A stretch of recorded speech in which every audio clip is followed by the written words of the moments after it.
folks. I'm Herb Stevenson. I'm Lisa Kayser. Welcome to podcast 17 for the Natural Passages program, which is revealing the unmarked doors of life. Today, we're going to talk about um, some perspectives uh, that can enhance your ability to be more present. And when I say that, presence is about conscious awareness combined with a certain degree of vulnerability, which means you're not stuck just in your mind. You're literally present to yourself, present to the moment. And so we're gonna have a conversation about that. And so Lisa and I'll hopefully entertain you a little bit. Oh, that's funny. So the first one being what you give power to has power over you. Okay. So this is part of something that's floating around the internet right now. And um, in the traditional sense of how we view reality, um, we say everything's power when we're actually talking about somebody has control over you. David Hawkins called it force. And he said the difference between force and power is presence. It's pure awareness, whereas is force is an action against. It's to force you to do something. And it can be beliefs or anything of that nature. So one of the ways to look at that is when we look at is what guides you in the directions of what you do every day, and is it external to yourself? So you have obedience, compliance with all sorts of things. Do this, don't do that. Internal authority of can I truly be myself versus external authority says, no, you can't do that. You're a bad person, or all the various things that are in there. And so one of the critical things about presence is what have you given power or control over you? And when we begin to unravel that, it shifts. So I'll give you an example of myself. Um, eh, Earlier in life, I was married and I ended up getting divorced, and the marriage probably should have ended a lot sooner. There was a tremendous amount of force, family, church, culture, that you don't get a divorce. It's bad, evil, whatever. And um, when you desensitize that belief and a recognition of no, that's not true. Actually, if you go by the Bible in the eyes of God, if you're no longer connected, you're actually divorced. Um, Society held it together because they wanted to keep the family structure together and just a variety of other reasons. So the truth is, a whole lot of society is designed to keep us away from who we truly are and what can make us happy. And that's not saying I want you to be a spendthrift or you want to, go do wild and crazy things. That's not true. It's checking into your core self is this who I am? And part of the ways that this deceives us is the second one. Um, we like to create an illusion that something is bigger than it is, more difficult than it is. So it's hard. What's hard about it? And I know growing up for myself, I was told a whole lot of times is, well, that's too difficult, that's too hard. And they often tell that to kids, and it becomes an excuse for not trying. Hmm. And so the idea is reframe it from a point of view of perception or conscious awareness is remembering you just haven't done it yet.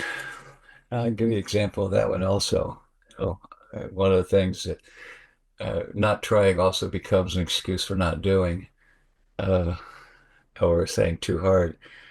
And so living on an 80-acre horse farm, there's always a lot of work to do. And there's things I actually literally never learned how to do.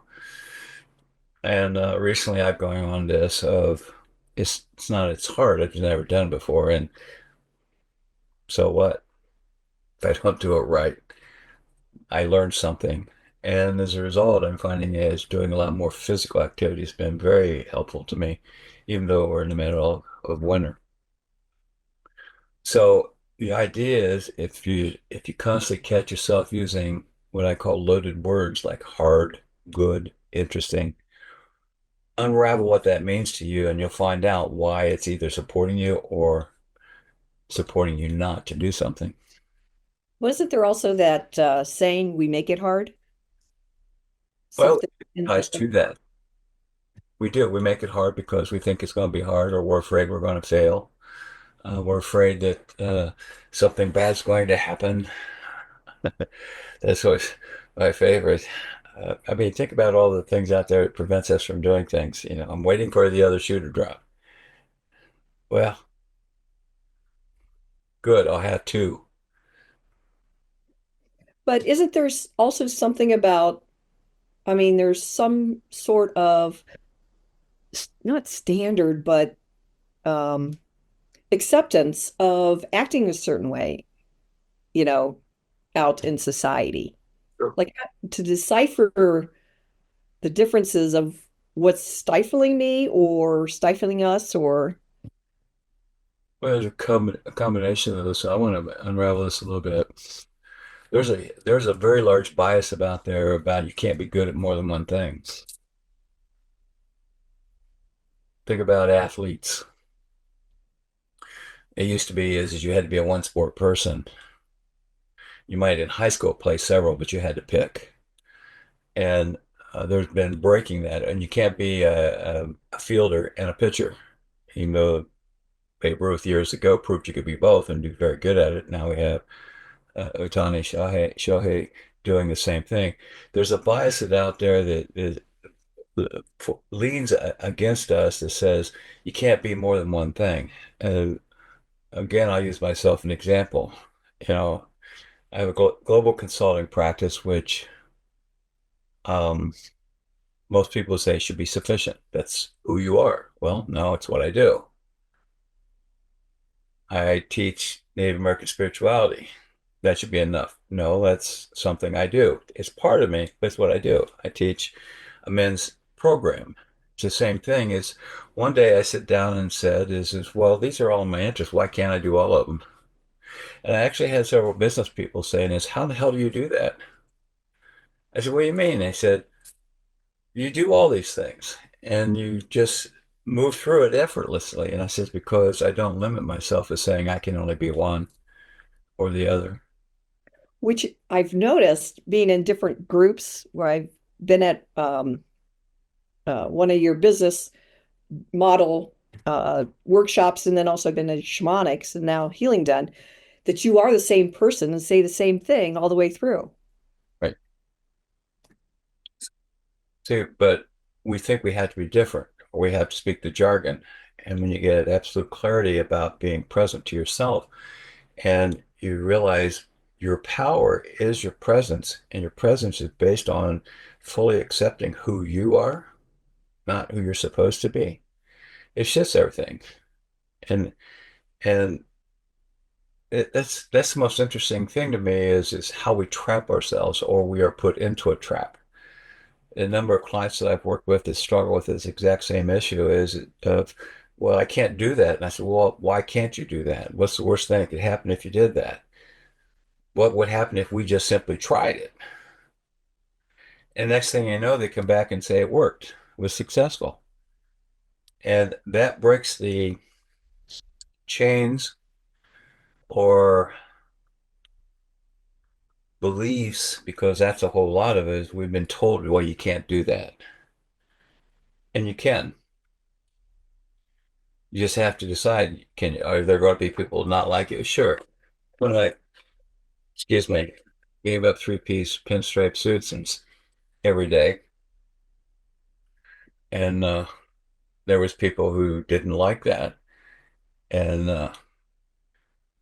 I was actually even told this as well, if you go back to the way you were, we might hire you back. And my response said, that's all the reason why I don't want to work for you. And they, many of my doubts still get it. But the point of it is that yes, I understand there are social requirements and constructs that you have to abide by. Some argue wear a suit. So if I have a client that requires that, sure, I'll pull a suit out and go wear a suit. But to say that that became just my limited uniform of who I am, it's not the case.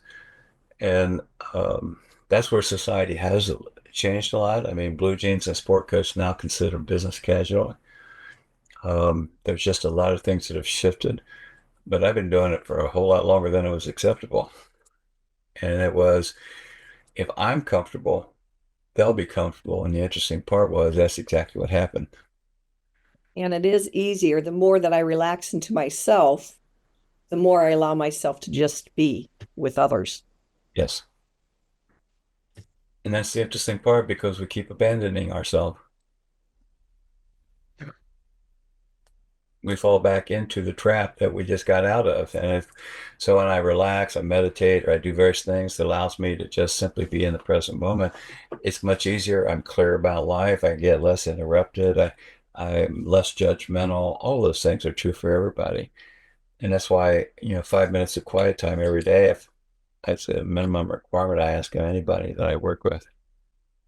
And it's just, even if you're sitting there in the quiet listening to your monkey mind go goofy, it eventually gets tired and shuts up. And then you suddenly go relax and take a breath, and your whole body shifts, which you're clearly aware of. You know. Well, the third one was choice is the most powerful tool you have. This is it's a part ties back to all of these things that together, probably the most important one. The further you go in life, the restrictions or the laws of conformity create a trap.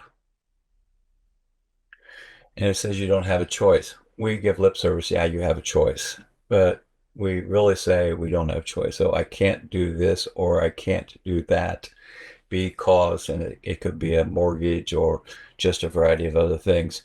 And when we realize, or when uh, people have midlife corrections, what I call midlife crisis, usually all of their restrictions and the laws of conformity have gotten so tight, they have a breakdown. Might be a temporary one, but it's like they lose their sense of purpose. They lose their sense of understanding of who am I and what do I want to do, and I can't find myself, and there's all sorts of things. And what happens is all the constructs that says you don't have choices start dissolving, and you begin to look at, yeah, this is important to me. This is important. That's not. That's something I just been doing because I was told I was supposed to do that. It could be a variety of things. It could be clubs, all sorts of things. But the real issue about presence is it teaches us in every moment there are infinite choices. It's interesting because I can look back and see where there were choices that I couldn't see in the moment. How do we retrain ourselves to catch it in the moment that, oh, there are choices because we feel so boxed in. So when you feel like you can't breathe, uh, you I'll just leave it at that as an example. Um, that's when you break the trance and saying, okay, I'm emotionally constricted right now because I don't feel like I have a choice. And I feel, and if you check in, you'll feel big energy. Usually there's a big emotional energy, and it's either fear or anger, one of the two usually. Um, Fear is fear of embarrassment, or fear of failure, etc.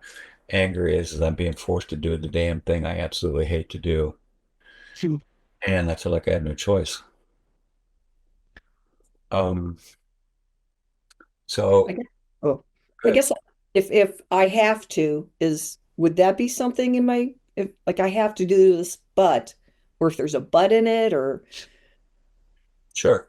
Hmm. Have to, ought to, should. All of those are things that somebody has imposed onto as the right way to be a person, right way to be a civilized individual. Um, When I grew up, if you were called a bum, it was the worst thing you could possibly be called.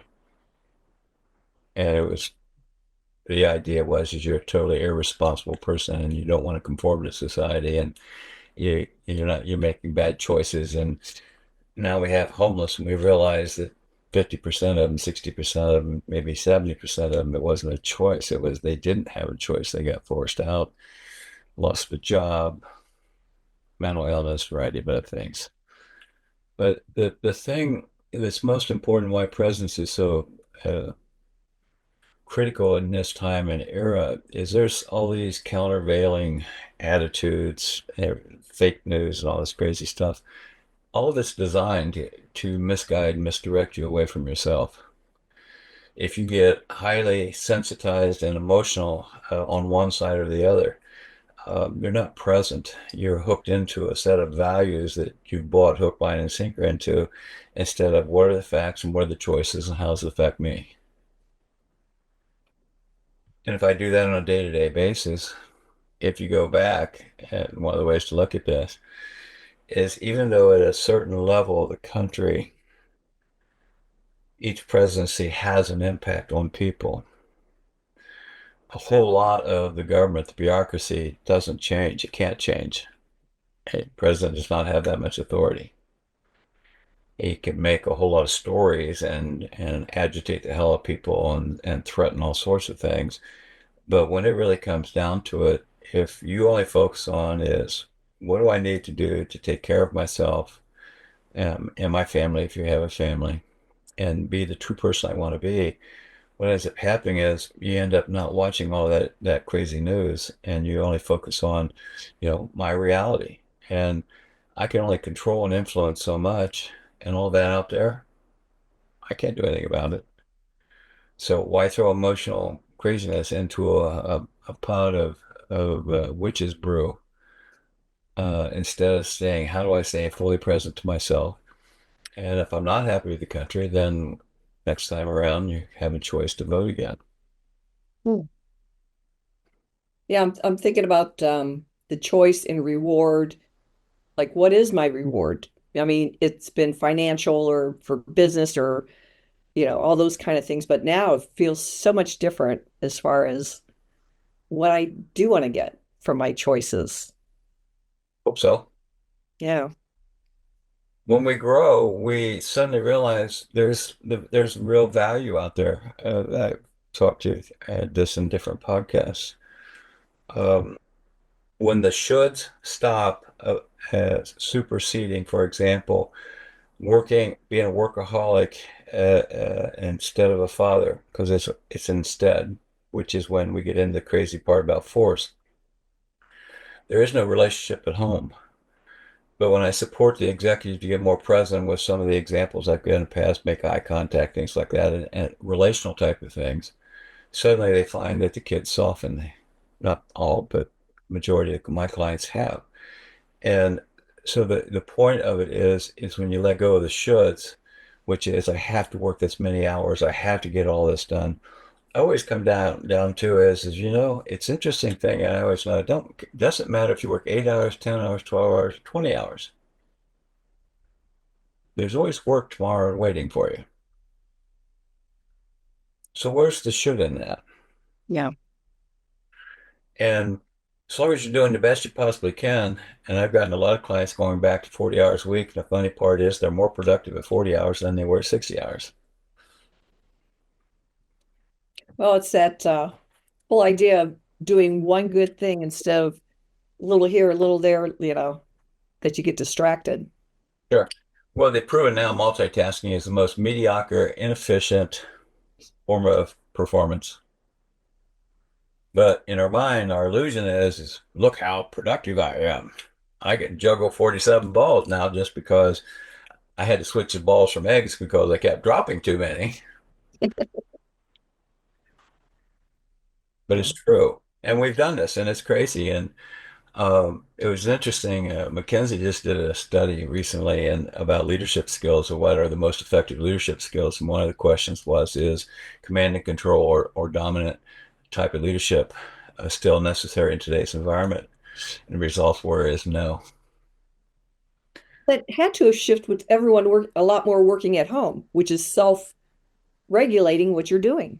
Self-regulating, and then also because you're doing it online, you have to collaborate because you can only do a limited amount of things. So command and control doesn't work the way it used to, and there are organizations eventually going to realize that the rest of the way. But those are, types of shifts that until recently were choices that we believe we couldn't move away from. If you want to lead, beat them down. Doesn't work very well. Well, I'll go to the fourth perspective of let today be today and tomorrow be tomorrow. So that's one of those things where we create false urgency and not really paying attention to what you alluded to earlier. False urgency is creating a frenetic internal adrenaline, and I won't even say high, but urgency that is actually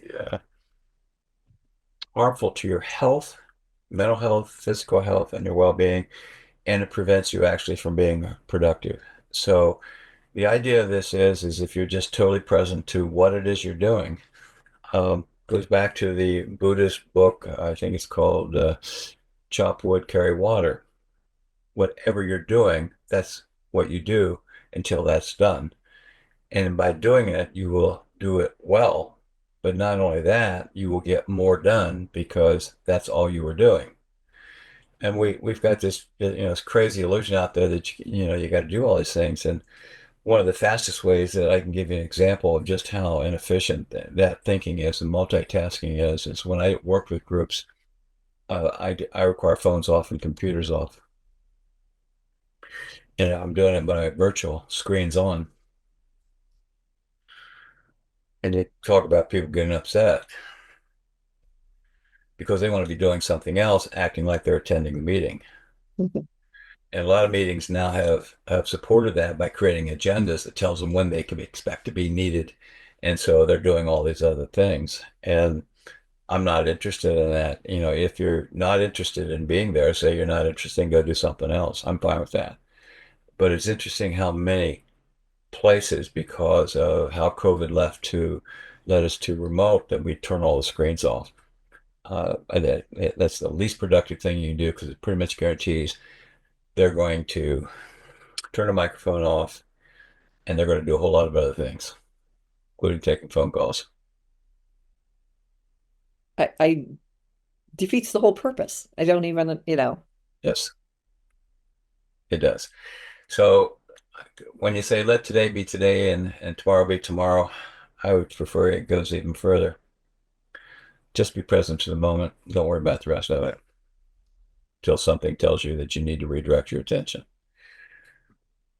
Yeah. Well, it's interesting. Uh, for those who don't know, I have an Airbnb and I have to make beds. So I have to do it anyway. So am I going to be grumpy and miserable doing it? No. I mean, I really now enjoy smoothing out, I have to do it anyway, so I might as well be feeling good or, have doing something positive for myself. Well, that's true. And that's one of the interesting part is that's where we get into storytelling so much to ourselves. Um, we're going back to, I don't like to do this. I don't want to do this. You're making me do this. And the only person in your case making you do this is you. So there is no bad person here. And so when you come to that realization, the interesting part is all the stress in your shoulders goes out, all monkey mind gets quiet. You just focus on making the bed, making it nice and neat the way you would like it, knowing you, perfection. And that shows up, your five-star Airbnb. No, I actually enjoy it now. Yeah, That's the crazy part. sure. So in the moment, yes, Changes everything. does. For the longest time with a horse farm, crazy as hell, I would just tell stories and grump all the way through, you know, shoveling a horse poop, including tell my wife quit feeding them so much. And then I realized, well, I literally said this to myself, that's dumb as hell. The horses are just being the horses, and she's just taking care of the horses. And so it just so happens, you know, somebody's got to clean it up. So I turned it into it's a morning ritual of exercise and cleaning the mess up so it doesn't get crazy and come out more of a smile. So it's your choice. Yeah. Well, the So last one that we have is you can't change what's going on around you until you change what's going on within you. I'm going to elaborate on that a little bit. Um, I may have talked about this in prior podcasts, but this is really important because of what's happening throughout the world right now, and especially internally of people.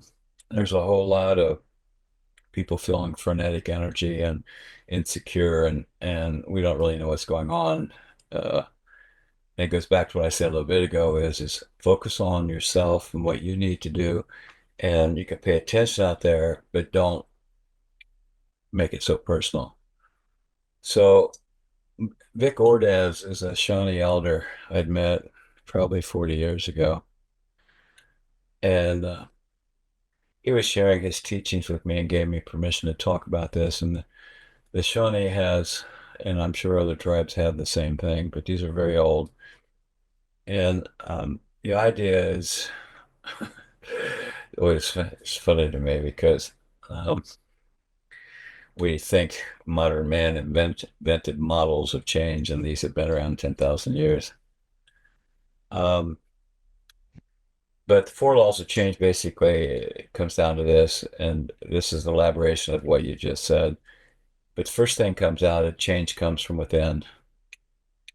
Your reality is totally based on how you perceive. And so if you are willing to change, then you have to look at what it is you're unhappy about, and do you have the desire to change? And that means changing a perception. And that breaks down into the second one. If you really want to change, change requires a vision, which is how will my world be different if I fully accept this change? It can't be how will you be different because that's why most marriages end. They marry somebody for a variety of reasons, and then you hear, well, if they'd only change. Well, they're being who they are. So we get crazy about this, and the real issue is what is it I'm not getting, and is it something related to me? Or is it related to something to the relationship and that person? And then you have a conversation, and they can decide then if they want to change something from within themselves. But the core of almost all changes goes down to a phrase that I use: if you want to change the world, change yourself. You change how you perceive the world changes. And that means you have to go through a great learning. The great learning is being honest with yourself that you've contrived one hell of a novel about whatever this problem is, acting as if you're a victim, unable to do anything about it. And the real issue is you can do anything about it. It goes back to that question is it hard? Now it's new, different. So if you don't like what you got, then how do you change it? And that's not saying that the emotionality of and craziness of humanity isn't going to be part of it. But if you're clear about yourself, you're committed to a change inside yourself, you have clarity about it, and you're working through a great learning, you go through the force process, and it requires a community to support you. Best example of that is a divorce. Half the people don't want the divorce who are friends, so they go with one spouse, and the other half goes with the other spouse. And some people, it's too close to home, so they just drop both of them. And a new set of friends develops. A new set of friends who are more consistent with how that person who's changed has wants to orient to the world. And usually, if you go through something as serious as divorce, is there's going to be a significant change in behavior, and that will attract people with like desires. Well, it makes sense so that there would be a new community because the old community didn't work as it was if you split. Yes. So splitting the community isn't really changing in some ways. No, because one group doesn't want to change, the other one sees the need for the change and is willing to go with it, becomes part of the new community. But that happens frequently. Um, And there's also that other one who fears seeing that someone did change. sure. Yeah, because you have somebody who's, and it's probably destined for eventual divorce because if you're holding on to out of fear and afraid to change, then the impact of it is um, it will probably eventually lead to a tension sufficiently to create a separation or whatever else is going to happen. This happens in business all the time.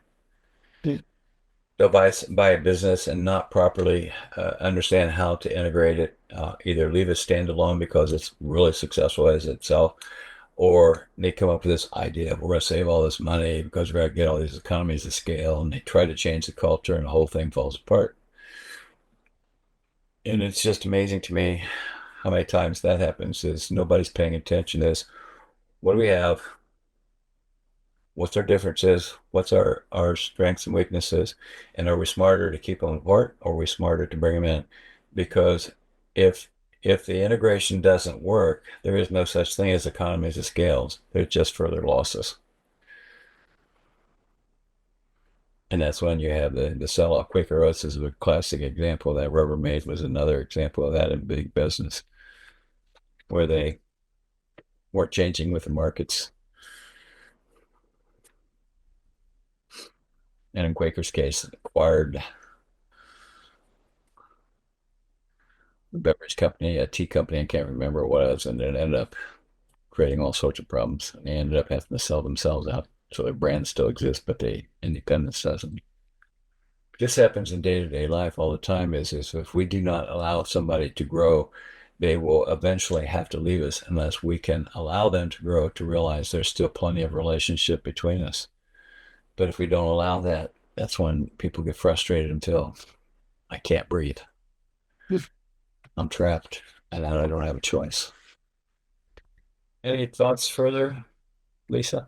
No, my big takeaway today is interchanging the word hard for new. That really hit me. If it's, that how I've said, oh, well, it's going to be so hard. No, no, it's new. Or just different? Yeah, or different. It's a growing edge. Yeah. Okay, super. Well, I appreciate your time and effort. Thank you, folks. I'm Herb Stevenson, I'm Lisa Kayser. and we wish you a happy new year. And take care and be well.